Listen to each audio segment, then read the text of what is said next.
अस्सलाम वालेकुम। Welcome to conflict card. दोस्तों, बात आज हम दो अहम टॉपिक्स पर करने जा रहे हैं। पहला बात करेंगे कि इंडियन नेवल सबमरीन के साथ एक बहुत ही बड़ा हादसा पेश आया है, और दूसरा बात करेंगे कि इंडियन साइड पर जो प्रोपेगेंडा था JF-17 ब्लॉक 3 के रेडार को लेकर वो बस्ट हुआ है, और उसकी कुछ एक्सक्लूसिव मजीद इन्फॉर्मेशन हम आपको प्रोवाइड करेंगे, क्योंकि इस पर हम मेन चैनल पर भी वीडियो बना चुके हैं और ये वीडियो काफी ज्यादा इंटरेस्टिंग होने वाली है, सो इसे एंड तक देखिएगा। पहले टॉपिक की तरफ आ जाए तो 22 नवंबर को ये चीज रिपोर्ट होती है कि इंडियन नेवल वेसल टकराई है एक फिशिंग वेसल के साथ, जिस पर फिशरमैन वगैरह माहीगीरी का काम कर रहे होते हैं। लेटर ऑन ये खबर आती है कि जो इंडियन नेवल वेसल थी ये बुनियादी तौर पर इंडिया की कलवरी क्लास सबमरीन थी। अब जो कलवरी क्लास सबमरीन है इसका एक छोटी शिप के साथ टकरा जाना ये बहुत ज्यादा डिवास्टेटिंग इंसिडेंट है, जिसमें सबमरीन को भी बहुत ज्यादा नुकसान हुआ है, और उसके साथ साथ जो छोटी फिशरमैन की शिप थी वो तो कम्प्लीटली डिस्ट्रॉय होगी। दो जो माहीगीर हैं उनके बारे में ये खबर है कि वो अभी तक लापता है, और ये जो छोटी फिशिंग वेसल थी इसका नाम मर्थोमा था। अब इंडिया की जो कलवरी क्लास सबमरीन है इसके बारे में बताता चलूं कि ये स्कॉर्पियन क्लास सबमरीन पर बेस्ड है, और इंडिया ने TOT के तहत जो अपने मुल्क में सबमरीन बनाई 2019 में इन्हें इंडक्ट किया गया, इन्हें नाम दिया गया था कलवरी क्लास सबमरीन का।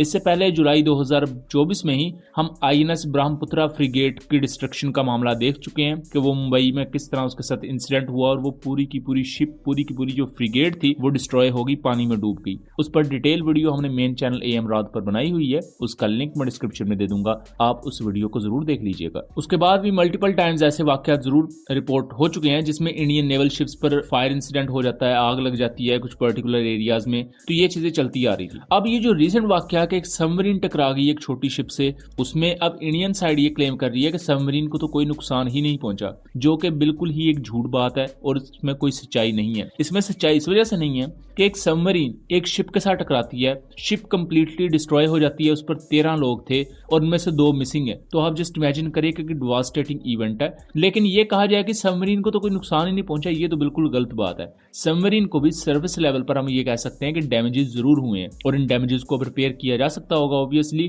लेकिन ये बहुत बड़ा क्वेश्चन भी रेज कर रही है कि कलवरी क्लास सबमरीन जो कि 2019 में इंडक्ट की गई है, और ये कोई बहुत ज्यादा पुरानी सबमरीन में से नहीं है, और एक मॉडर्न सबमरीन है इंडियन नेवी की, वो किस तरह इस तरह के हादसे की मुतहम्मल हो सकती है कि उसे एक शिपिंग वेसल ही नजर नहीं आई। तो जस्ट इमेजिन करें अगर वो एक छोटी सी शिपिंग वेसल कोई नहीं देख पाई और उसमें जाकर टकरा गई, तो वो जंग के मैदान में किस तरह पाकिस्तानी जो प्रॉपर शिप्स हैं जिनके पास प्रॉपर काउंटर मेजर सिस्टम्स है वो उनको देख पाएगी या उन पर अटैक कर पाएगी। इससे पहले भी मल्टीपल टाइम्स ऐसे वाकयात रिपोर्ट हो चुके हैं जब कलवरी क्लास सबमरीन ने पाकिस्तानी हदूद के करीब जाकर जासूसी करने की कोशिश की, लेकिन पाकिस्तान के P-3C ओरियन एयरक्राफ्ट ने इसे बड़े आसानी से डिटेक्ट कर लिया। तो कहीं ना कहीं इस सबमरीन की जो कैपेबिलिटीज है वो अंडर द डाउट रही हैं, और ये ऐसा नहीं है कि जो बात मैं कर रहा हूँ, इससे पहले भी इसका जो असल प्लान था वो 2012 से 2016 के दरमियान था इंडियन नेवी में इंडक्शन का, लेकिन इंडक्शन इसकी 2019 में हुई थी। तो इसमें शुरू से कुछ प्रॉब्लम्स रही हैं, लेकिन चूंकि प्रोजेक्ट डिले हो चुका था तो इसे फिर इंडक्ट करना पड़ा। बहरहाल ये मामला अभी भी मीडिया में हॉट टॉपिक बना हुआ है और उस पर अभी डिस्कशन हो रही है। आने वाले वक्त में देखना दिलचस्प होगा कि इसमें मजीद क्या इंफॉर्मेशन निकलकर सामने आती है। दूसरे टॉपिक की तरफ आ जाए तो इंडियन साइड पर पाकिस्तान के खिलाफ एक ये प्रोपेगेंडा किया जाता था कि जो JF-17 ब्लॉक 3 एयरक्राफ्ट है पाकिस्तान एयरफोर्स का, इसमें जो रेडार यूज होता है KLJ-7 एक्टिव इलेक्ट्रॉनिकली स्कैन्ड अरे रेडार, ये एक इंतहाई निकम्मा रेडार है, और इसमें चूंकि एयर कूलिंग यूज होती है तो इस वजह से ये रेडार ना तो कोई अच्छे तरीके से परफॉर्म कर सकता है और ना ही ये इंडिया के खिलाफ पाकिस्तान को कोई एडवांटेज देता है। तो रिसेंट होने वाले आइडियाज 2024 में एक चाइनीज ऑफिशियल ने ये क्लेम किया कि ये जो KLJ-7 ऐसा रेडार है ये liquid cooled active electronically scanned अरे रेडार है, ना कि एयर कूल्ड, क्योंकि इंडियन साइड पर एयर कूलिंग को लेकर यही प्रोपेगेंडा किया जाता था कि जो एयर कूलिंग होती है वो छोटे एसेट्स के लिए होती है, जैसे कि ड्रोन्स वगैरह के लिए, और फाइटर जेट्स के लिए ये प्रॉपर चूंकि एफिशिएंट नहीं रहती, इस वजह से जो KLJ-7 रेडार है JF-17 का ये बिल्कुल नकम्मा है और इसे बड़े आराम से जैम किया जा सकता है, और ना ही इसकी कोई बहुत ज्यादा रेंज है। तो वो प्रोपेगेंडा यहाँ खत्म होता है। अब प्रोपेगेंडा करने का मकसद ये था कि वो तेजस एयरक्राफ्ट इंडिया का जो बड़े अरसे से बनाने की कोशिश की जा रही है, लेकिन उसमें बार बार डिलेज आ रहे हैं। अब रिसेंटली उसके इंजन का एक प्रॉपर इशू है कि अमेरिका की तरफ से इंजन ही प्रोवाइड नहीं किए गए। अगर अमेरिका की तरफ से कोई यकीन दहानी होती है तो डेनमार्क ने उसके चार्ज इंजन एम्पलीफायर पर पाबंदी लगा दी। इन तमाम टॉपिक्स पर हम वीडियोस बना चुके हैं, उनका लिंक डिस्क्रिप्शन में दे दूंगा ताकि आप इन चीजों को खुद से फैक्ट चेक कर सकें। अब जब तेजस एयरक्राफ्ट इतना ज्यादा डिले हो चुका है और उसके काउंटर में कोई चीज नहीं है, तो इंडियन साइड पर यह प्रोपेगेंडा लॉन्च कर दिया जाता है कि देखें JF-17 को तो इस चीज में भी खामी है और इस चीज में भी खामी है। लिक्विड कूल और air cool radar? Liquid cooled radar. And how much TRM? Hundreds of. अब जो लिक्विड कूल्ड रडार होने की यहाँ कंफर्मेशन आई है वो बहुत बड़ा रिबूटल है उस इंडियन प्रोपेगेंडे की पूरी पोल खोल देता है। अब लिक्विड कूलिंग में क्या होता है कि लिक्विड कूलिंग थोड़ा सा एक कॉम्प्लेक्स प्रोसेस होता है और एक्टिव इलेक्ट्रॉनिकली स्कैन्ड अरे रडार्स हैं, इनको कूलिंग की बहुत ज्यादा जरूरत होती है क्योंकि बहुत ज्यादा हीट जनरेट कर रहे होते हैं। जितनी हीट ये स्कैनिंग में लगा रहे होते हैं ऑलमोस्ट उसी की जितनी ही हीट ही ये एमिट कर रहे होते हैं या इनके सिस्टम में वो ओवरलोड हो रही होती है, तो उसको किसी ना किसी तरीके से आपने कूल करना होता है। अब उसके लिए दो तरीके यूज कर लिए जाते हैं, या तो एयर को यूज किया जाता है जो कि एक नेचुरल तरीका है एयर कूलिंग, दूसरा होता है ज्यादा प्रीमियम तरीका लिक्विड कूलिंग। तो जो शुरू में जो अपडेट्स आ रही थी वो ये थी कि JF-17 ब्लॉक 3 एयरक्राफ्ट में air cooled active electronically scanned अरे रडार को यूज किया जाएगा जो कि लोअर एल्टीट्यूड पे कोई बहुत ज्यादा अच्छा कूलिंग फैसिलिटी प्रोवाइड नहीं करता। अब लो एल्टीट्यूड पर और हाई एल्टीट्यूड में क्या फर्क है वो थोड़ा सा मैं आगे चलकर आपको बताता हूँ। लेकिन जो liquid cooled active electronically scanned अरे रडार होते हैं इनका कूलिंग मैकेनिज्म ज्यादा कॉम्प्लेक्स होने के साथ साथ ज्यादा एफिशिएंट होता है, जिसकी वजह से पावर अपर्चर एफिशिएंसी आपको बेहतर मिलती है। और पावर अपर्चर एफिशिएंसी के बारे में थोड़ा सा मैं आगे चलकर आपको डिटेल से बताता हूँ। यानी कि मैं आपको सिंपल से अल्फाज में बताऊं तो अगर KLJ-7 एक्टिव इलेक्ट्रॉनिकली स्कैन्ड अरे रडार की मैक्सिमम रेंज 170-180 किलोमीटर है तो लिक्विड कूलिंग के साथ आपको 170 किलोमीटर तक की रेंज मिलेगी। लेकिन अगर आप एयर कूलिंग यूज करेंगे तो कुछ पर्टिकुलर सिचुएशंस में इसकी रेंज कम होकर 165-155 किलोमीटर तक गिर सकती है। अब एयर कूलिंग में दोस्तों सबसे ज्यादा मसला क्या होता है कि एयर हर वक्त इतने ज्यादा हीटेड रडार को बहुत अच्छे तरीके से कूल नहीं कर सकती। लेकिन अगर एयरक्राफ्ट 15,000 फीट, 20,000 फीट, 30,000 फीट की बुलंदी पर उड़ रहा है तो इतने एल्टीट्यूड पर जो टेम्परेचर है वो जीरो से भी ऑलमोस्ट नीचे चला जाता है, जीरो के बहुत करीब चला जाता है। तो उस वक्त अच्छी खासी ठंड होती है जिसकी वजह से जो एयर कूलिंग है वो अच्छा काम करती है। लेकिन अगर लो एल्टीट्यूड पर इस चीज की बात की जाए तो लो एल्टीट्यूड पर एयर कूलिंग में कुछ मसला आता है।